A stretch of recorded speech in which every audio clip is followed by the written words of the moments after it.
This is an image of a worker who gets paid $38 per hour in Texas working at Whataburger for nearly 40 hours a week. And this is an image of the CEO of Whataburger who took home $65 million last year. Now imagine if someone asked you, hey, what do CEOs make? And you gave them this number. Now ask yourself, does that sound reasonable or does it sound ridiculous? Let's take some guesses before we reveal the real answer. Well, considering that a worker at Whataburger makes $38 per hour, maybe the CEO makes like $200 or $300 per hour. Now, you might be thinking he must be making all of this money by investing his time and effort into the business, but it's not quite like that. The CEO simply owns shares of the company. So whenever the company makes more money, he makes more money. This is how CEOs get so rich while workers get poor. So here's a little test to see where you stand. Can you guess the hourly wage of these 11 bosses? And then I'll tell you how much they really make. Now, first up, we have Elon Musk, CEO of Tesla and Twitter. You may know that he got the title of the richest person in the world in January 2020, after overtaking Jeff Bezos, and just recently, he became the first person to ever reach a net worth of $200 billion. Now, considering his massive success, how much do you think he makes per hour? Well, Elon Musk works 120 hours a week, which is 1,680 hours a year. And last year, his total compensation was $55 billion. So, dividing the total compensation by the number of hours worked gives US an hourly wage of $333 per hour. That's right, $333 per hour. It's insane. But remember that Elon Musk isn't just any ordinary CEO. He's the founder of Tesla and Twitter. So let's take a look at the hourly wages of some more normal CEOs, starting with Tim Cook, CEO of Apple. Tim Cook has been CEO of Apple since 2011. And during his leadership, Apple's stock has increased over 120. Last year, he made a total of $4 million. And if we divide that by the number of hours he works, which is about 2,000 hours a year, we get an hourly wage of $497 per hour. Next up, we have Jamie Dimon, CEO of Chase Bank. If you own a Chase Bank card, you may already be familiar with this name, as he is one of the most influential bankers in America. In fact, he's considered to be one of the most powerful people in the entire world. And he currently ranks 54th on Forbes' list of the most powerful people. And so how much do you think such a powerful individual makes per hour? Well, Jamie Dimon works 100 hours a week, 5,200 hours a year. And he made $34 million last year.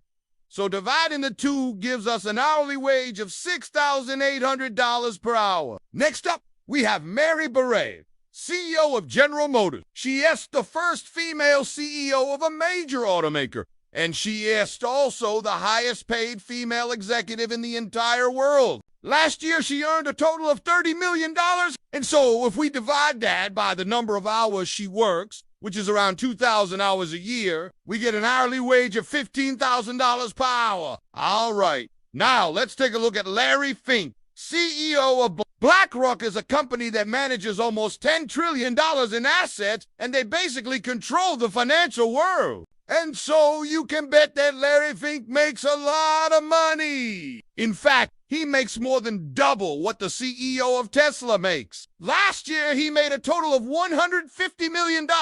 And if we divide that by the number of hours he works, which is 2,000 hours a year, we get an hourly wage of $75,000 per.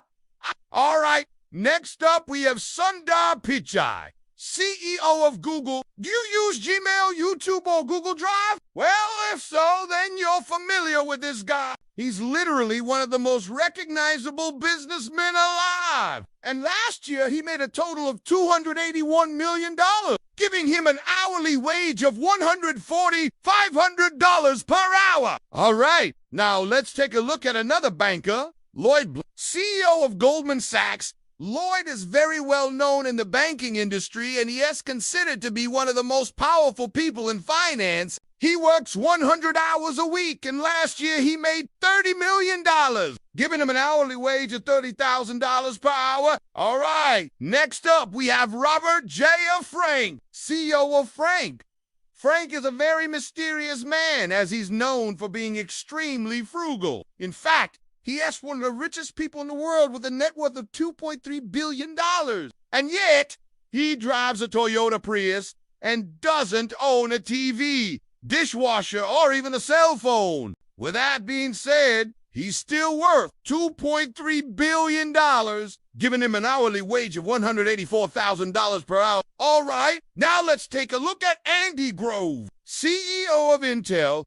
During Andy's leadership, Intel became one of the most valuable chip makers in the entire world. However, he passed away back in 2021, but if he was still alive, he would be making $195,000 per hour. All right, now let's take a look at Steve Wynn, CEO of Wynn. Steve Wynn is a self-made billionaire, and he is the founder of one of the biggest casinos in Las Vegas. And so how much do you think he makes per hour? Well, he currently makes $200,000 per hour. Finally, we have the CEO of Ryanair, Michael O'Leary. Michael O'Leary has been called the most controversial businessman in Ireland, and it is no surprise why, as he once sparked outrage after saying that passengers should be allowed to bid for the seat of someone who is in a row and ends up not showing up. Aside from that, he has also upset customers by offering them a drink package that limited their alcohol consumption to 3 drinks per hour, and by charging passengers for things that used to be free, such as choosing a window seat.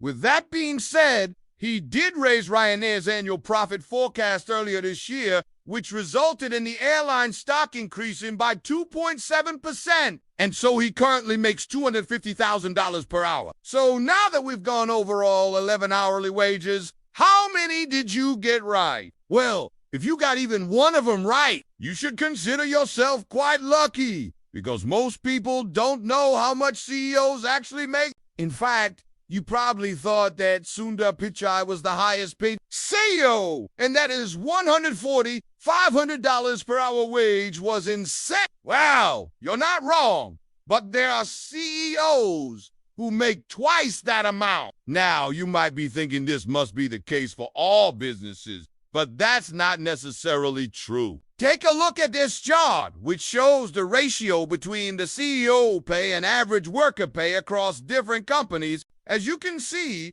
while some companies like Ford Motor Company and Starbucks have a relatively low ratio, other companies like Netflix and Gap have a significantly higher ratio. Now keep in mind that this is just the ratio between CEO pay and average worker pay. The actual numbers are much higher. For example, while the ratio of CEO pay to average worker pay at Microsoft is 1 to 150, the actual numbers are much higher. In fact, last year, Satya Nadella, CEO of Microsoft, made $500,000 more than the average Microsoft employee. So here's a question for you. Do you think that CEOs should make this much more than their average employees? Comment your thoughts below. But until then, I'll see you guys on the next one.